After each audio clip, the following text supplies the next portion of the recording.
ইউনূসের সরকার বিএনপিকে ভাঙার চেষ্টা করছে। বাংলাদেশ জুড়ে এখন একটাই প্রশ্ন বারবার করে দানা বাজছে, তাহলে কি ফের গৃহযুদ্ধ শুরু বাংলাদেশে? একই ভোটের দিন ঘোষণা নিয়ে রীতিমতো কাঠগড়া ইউনূসের সরকার। তারা কি আদৌ ভোট করতে চায় তা নিয়ে রীতিমতো প্রশ্ন উঠে গিয়েছে।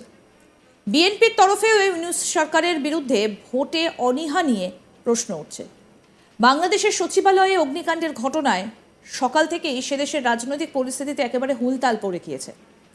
বিভিন্ন নেতা মন্ত্রীরা এই অগ্নিকাণ্ডের ঘটনা নিয়ে তারা মুখ খুলছেন। তারই মাঝে বাংলাদেশের বিএনপির নেতা রুহুল রিজভীও সরব। সদ্য বাংলাদেশের ইউনূস সরকারের তরফে শেখ হাসিনাকে নিয়ে কিছু নথি চাওয়া হয়।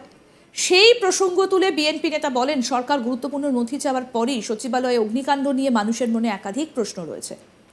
একই সঙ্গে রুহুল রিজভীর ভয়ঙ্কর দাবি, তিনি বলছেন বাংলাদেশে জাতীয় গোয়েন্দা সংস্থা একটা রাজনৈতিক দল গঠনের চেষ্টা করছে।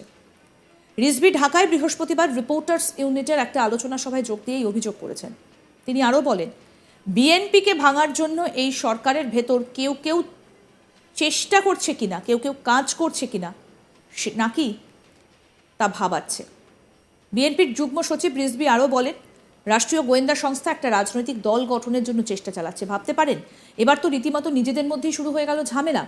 একই সঙ্গে তিনি বলেন, শেখ হাসিনার কালো আইনের বিরুদ্ধে বিএনপি সহ অনেক দলের আত্মত্যাগ রয়েছে, কিন্তু আওয়ামী লীগের তৈরি আইনের সঙ্গে বর্তমানে সাইবার সুরক্ষা আইনের কোনো পার্থক্য নেই বলেও দাবি করেছেন বাংলাদেশি নেতা।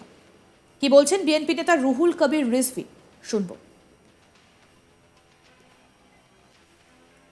শেখ হাসিনার বিরুদ্ধে এবং তার ফ্যাসিজমের বিরুদ্ধে, তার যে কালাকানুনের বিরুদ্ধে এই যে দীর্ঘ লড়াই, এই নিরবচ্ছিন্ন লড়াইয়ে বিএনপি এবং সমমনা দলগুলোর যে প্রচেষ্টা, তাদের যে অবদান, এই অবদানকে তো খাটো করতে পারেন না।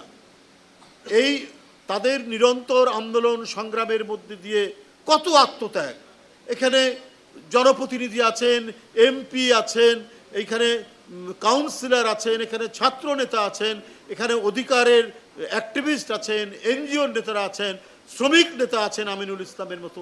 কে জীবন দেয়নি? কিন্তু আপনারা এগুলোকে ধর্তব্যের মধ্যে নিচ্ছেন না। আপনারা কোন পথে যেতে চান? আমরা শুনছি যে একটা রাজকীয় দল করার নাকি চেষ্টা চলছে, কিং পার্টি যেটাকে বলে। তো একই তো, মঈনুদ্দিন ফখরুদ্দিনরা যে চেষ্টা করেছেন, শেখ হাসিনা গোয়েন্দাদেরকে দিয়ে যে কাজ করছেন, এখনো তো আমরা সেটা শুনছি।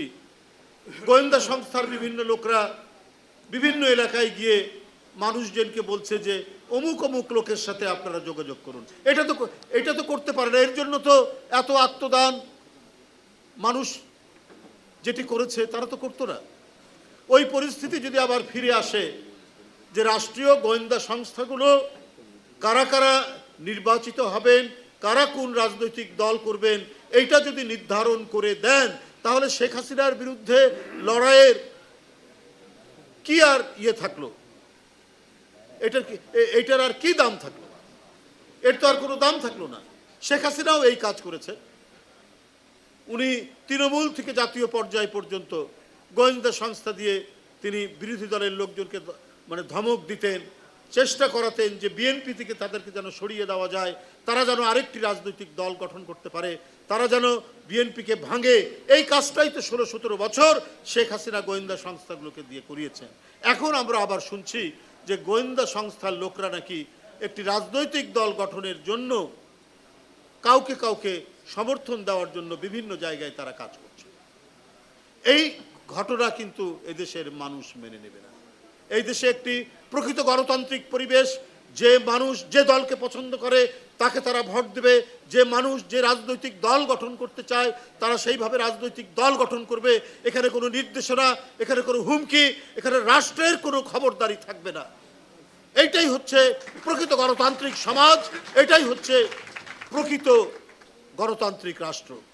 সেটা না করে আপনার মঈনুদ্দিন ফখরুদ্দিনের মতো, হোসেন মোহাম্মদ এরশাদের মতো এবং শেখ হাসিনার মতো একই কালচার, একই সংস্কৃতির যদি পুনরাবৃত্তি হয়, তাহলে তো মানুষ মনে করবে আরেকটি ফ্যাসিবাদ তৈরির প্রচেষ্টা চলছে।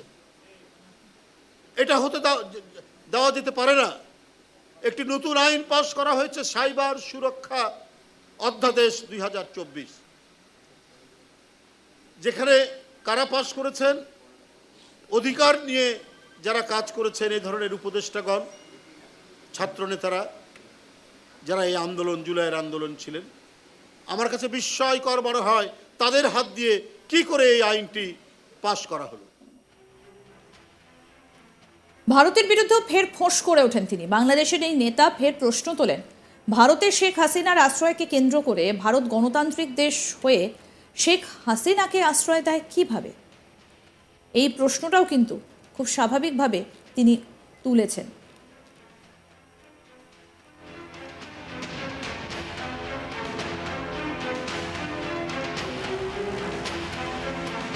ইউনূসের সরকার বিএনপিকে ভাঙার চেষ্টা করছে।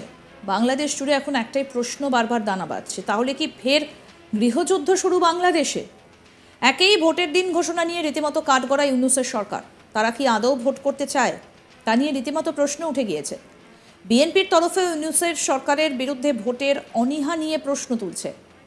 বাংলাদেশের সচিবালয়ে অগ্নিকাণ্ডের ঘটনায় সকাল থেকেই সেদেশের রাজনৈতিক পরিস্থিতিতে একেবারে হুলতাল পড়ে গিয়েছে। বিভিন্ন নেতা মন্ত্রীরা এই অগ্নিকাণ্ডের ঘটনা নিয়ে মুখ খুলেছেন। তারই মাঝে বাংলাদেশে বিএনপির নেতা রুহুল রিজভীও সরব। সদ্য বাংলাদেশের ইউনূস সরকারের তরফে শেখ হাসিনাকে নিয়ে কিছু নথি চাওয়া হয়। সেই প্রসঙ্গ তুলে বিএনপি নেতা বলেন, সরকার গুরুত্বপূর্ণ নথি চাওয়ার পরই সচিবালয়ে অগ্নিকাণ্ড নিয়ে মানুষের মনে একাধিক প্রশ্ন রয়েছে। একই সঙ্গে রুহুল রিজভীর ভয়ঙ্কর দাবি, বাংলাদেশের জাতীয় গোয়েন্দা সংস্থা একটা রাজনৈতিক দল গঠনের চেষ্টা করছে। রিজভী ঢাকায় বৃহস্পতিবার রিপোর্টার্স ইউনিটের এক আলোচনা সভায় যোগ দিয়ে এই অভিযোগ করেন। তিনি আরও বলেন, বিএনপিকে ভাঙার জন্য এই সরকারের ভেতর কেউ চেষ্টা করছে কিনা তা নাকি ভাবাচ্ছে। বিএনপির যুগ্ম মহাসচিব রিজভী আরও বলেন, রাষ্ট্রীয় গোয়েন্দা সংস্থা একটা রাজনৈতিক দল গঠনের জন্য চেষ্টা চালাচ্ছে। ভাবতে পারেন, এবার তো রীতিমতো নিজেদের মধ্যেই শুরু হয়ে গেল ঝামেলা। একই সঙ্গে তিনি বলেন, শেখ হাসিনার কালো আইনের বিরুদ্ধে বিএনপি সহ অনেক দলের আত্মত্যাগ রয়েছে, কিন্তু আওয়ামী লীগের তৈরি আইনের সঙ্গে বর্তমান সাইবার সুরক্ষা আইনের কোনো পার্থক্য নেই বলেও দাবি করেছেন বাংলাদেশি নেতা। কি বলেছেন বিএনপি নেতা রুহুল কবির রিজভী?